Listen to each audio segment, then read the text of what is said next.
21শে জুলাই তৃণমূলের শহীদ দিবস, কিন্তু এটা মমতা ব্যানার্জির রাজনীতির মাস্টার স্ট্রোকও। আচ্ছা, 21শে জুলাই তৃণমূলের শহীদ দিবস না কংগ্রেসের শহীদ দিবস, এই নিয়ে তো বিতর্ক রয়েছে, তা নিয়ে আমরা কথা বলবো। কিন্তু মমতা ব্যানার্জির রাজনীতির মাস্টার স্ট্রোক কেন বলছি আমরা, সেই নিয়ে মূলত আজকে আমাদের আলোচনা।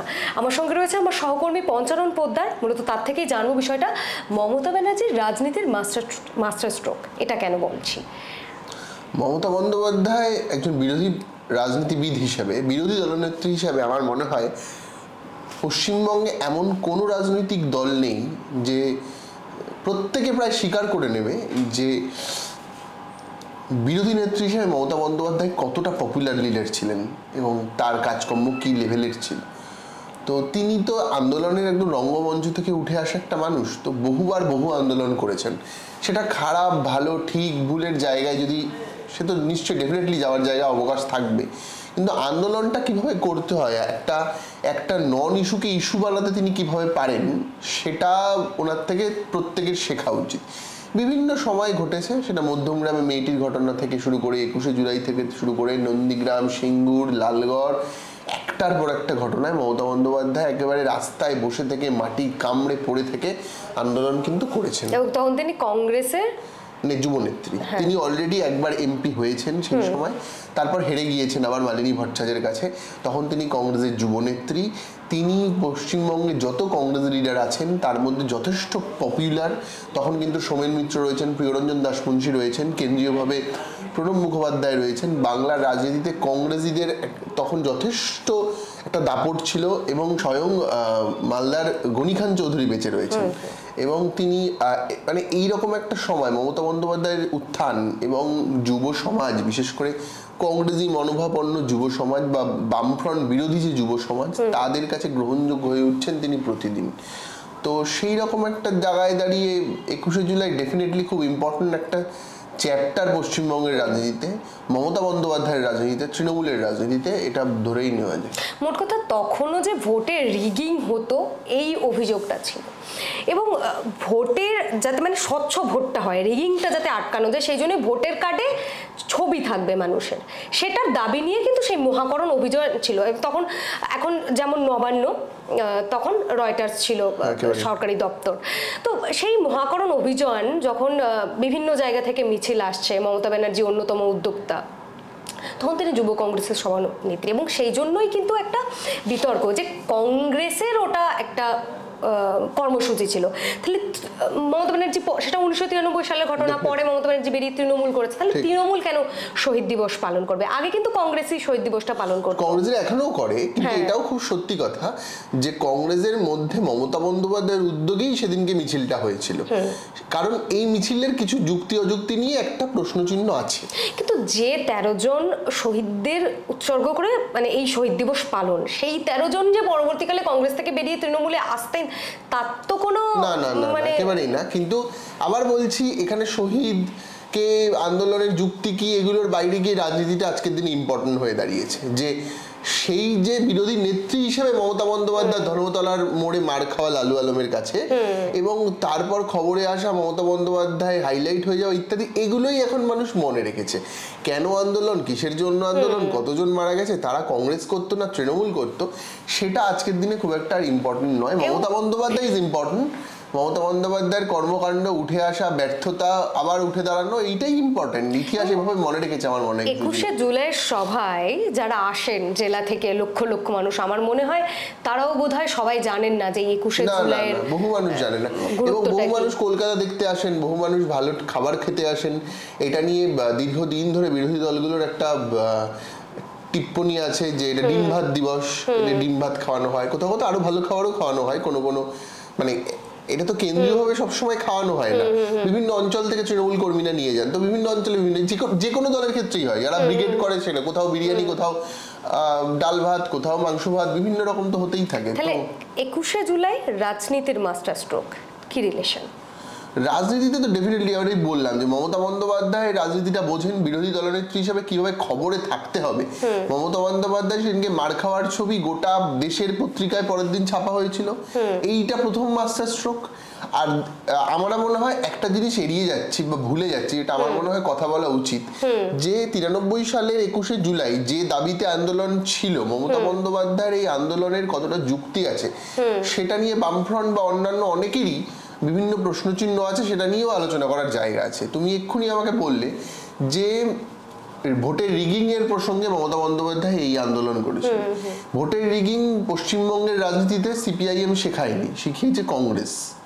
1946 সালে বাংলার প্রাদেশিক আইনসভার নির্বাচন, ভারত স্বাধীনতার আগে সেই নির্বাচনে কংগ্রেস রিগিং করেছিল। তার অভিযোগ আছে, জ্যোতিবাবু স্বয়ং বইতে লিখেছে এবং অনেক জায়গায় লেখা পাওয়া যায়। পরবর্তীকালে বিধান রায়, ডক্টর বিধান রায়ের মতো মুখ্যমন্ত্রী মোহাম্মদ ইসমাইলকে জোর জবরদস্তি হারিয়েছিল এবং সেখানে গোপাল পাঠা বলে এক বিজেপি নেতা, তার সরাসরি ইনভলভমেন্টের কথা জানতে পারি আমরা। 1972 সালে সর্বজন স্বীকৃত রিগিং। আজকে যিনি সৌগত রায় তৃণমূলের সাংসদ হয়েছেন, আমি যেই জায়গাটায় বসে রয়েছি যেখানকার তিনি সাংসদ, তো সেই সৌগত রায়ের বিরুদ্ধেও 72 সালে ব্যারাকপুর থেকে জেতার ক্ষেত্রে প্রচুর রিগিং এর অভিযোগ আছে। আমি নিজে এমন বহু মানুষের সাথে কথা বলেছি সে যেই 72-এর ভোটে ভোট দিতে পারেনি। তো 72-এর ইলেকশন, যেখানে কমিউনিস্ট পার্টি সব এমএলএদেরকে, যারা জেতা এমএলএদেরকে প্রত্যাহার করে নেয় এবং ইলেকশনকে বয়কট ঘোষণা করে, এত রিগিং হয়েছিল।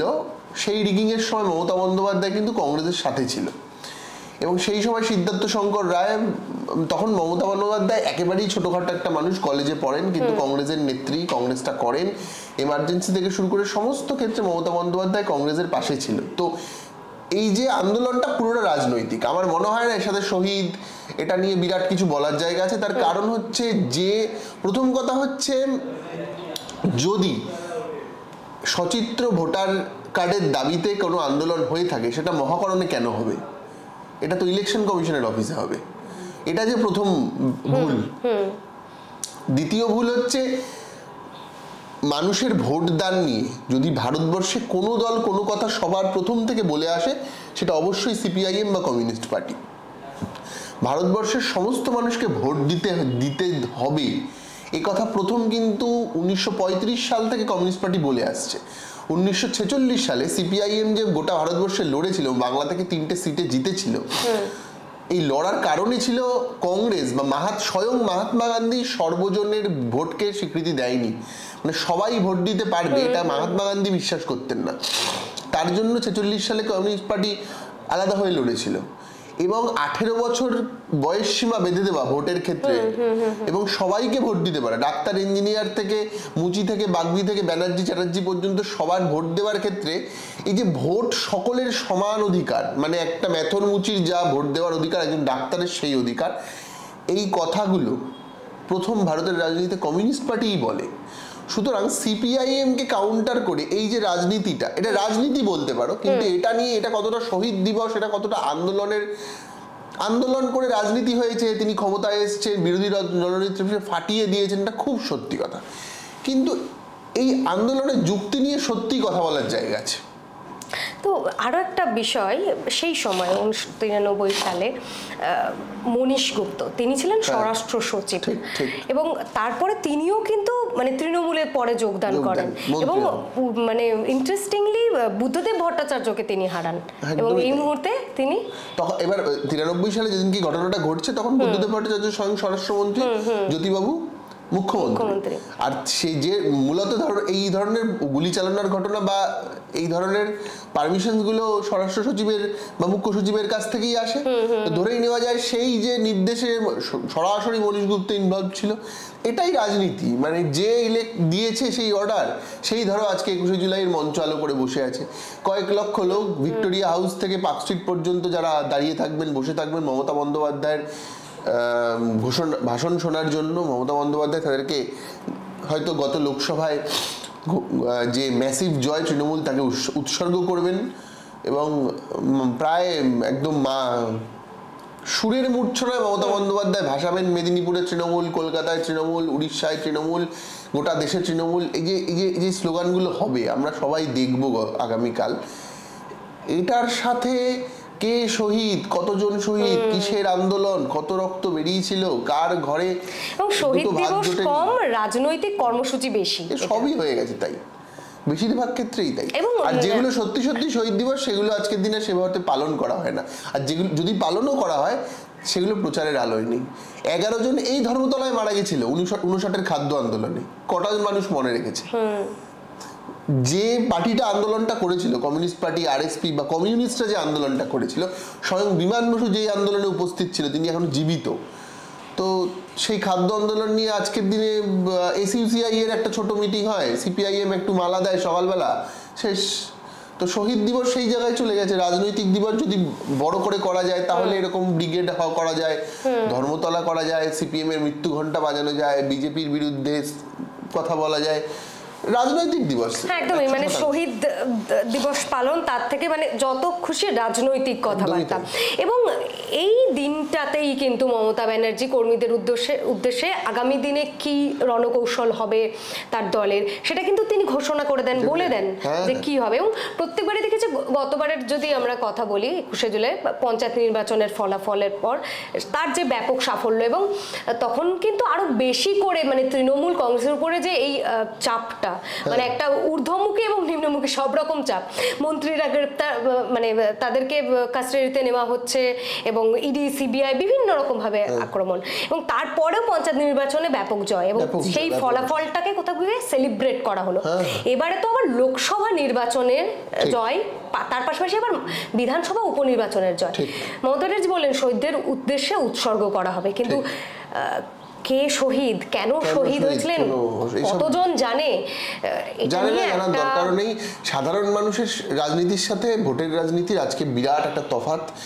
তাহলে যদি সত্যি মানুষের রাজনীতি এবং ভোটের রাজনীতি এক হতো, তাহলে তো তৃণমূলে বছর হারতো। মানে এই লেভেলে চাকরি চুরি, দুর্নীতি, কয়লা, হেনা তেনা প্রচুর ঘটনা ঘটছে একটার পর একটা। সেই ঘটনায় কি ভোট হচ্ছে? ভোট হচ্ছে হিন্দু মুসলমান, ভোট হচ্ছে কার কত টাকা আছে, কে কত বেশি ইলেকশন ম্যানেজমেন্ট করতে পারছে, কে তৃণমূলকে টাকা খাইয়ে একটা পঞ্চায়েত ভেতর থেকে ম্যানেজ করে নিল, তৃণমূল নেতাকে দিয়ে বলিয়ে দিয়ে 10টা ভোট পেয়ে গেল, কেউ সরাসরি বাড়িতে গিয়ে টাকা দিল। টাকা পয়সা ধর্ম, এই আজকের দিনের ভোট। তো ভোট যদি মানুষ নিজের জন্য না দেয়, তাহলে শহীদের জন্য আসবে কেন ধর্মতলায়? তারা সেলিব্রেট করতে আসছে একটা দিন, বছরে একটা আনন্দের দিন, উৎসব। দুর্গাপুজো হয় 21শে জুলাই হয়, মনসা পুজো হয় 21শে জুলাই হয়। তো মনসা পুজোতেও সেলিব্রেশন হয়, 21শে জুলাইতেও সেলিব্রেশন হয়। বাসে করে পশ্চিমবঙ্গের কোনায় কোনায় থেকে মানুষ আসেন, কোটি কোটি টাকার ব্যানার লাগানো হয়। মমতা বন্দ্যোপাধ্যায় একদিন মঞ্চে দাঁড়িয়ে কথা বলেন, প্রচুর মানুষ শোনেন, উদ্বুদ্ধ হন, সংবাদ মাধ্যম লক্ষ লক্ষ টাকা রোজগার করে।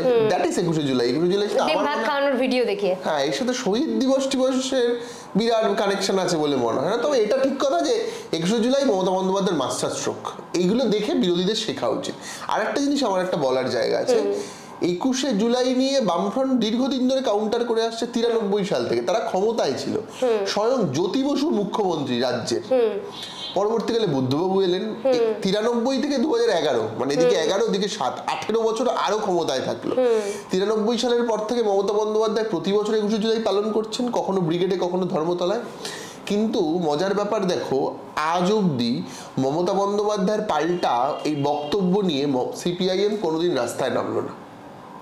তারা টিভিতে বললো, খবরের কাগজে বললো, গণশক্তিতে লেখা বেরোলো, বিভিন্ন বইপত্রে 21শে জুলাইয়ের ইতিহাস লেখা হলো। তাদেরই লোক তৃণমূলে জয়েন করে মন্ত্রী হয়ে গেল। কি যে হলো কেউ জানে না, অভিযোগ পাল্টা অভিযোগ হলো। কিন্তু মানুষ ধন্দে পড়ে কি করবে না ভেবে বাসে করে 21শে জুলাই তৃণমূলের সাথেই চলে গেল, সিপিএম এর সাথে আর গেল না। কারণ সিপিআইএম পাল্টা 21শে জুলাই ধর্মতলায় মমতা বন্দ্যোপাধ্যায় যখন করছে, সিপিআইএম পাল্টা পার্ক স্ট্রিটে কিংবা ময়দানে আর কোনো সভা করলো না। সভা করে মানুষকে বোঝালো না যে মমতা বন্দ্যোপাধ্যায় ভুল বলছেন।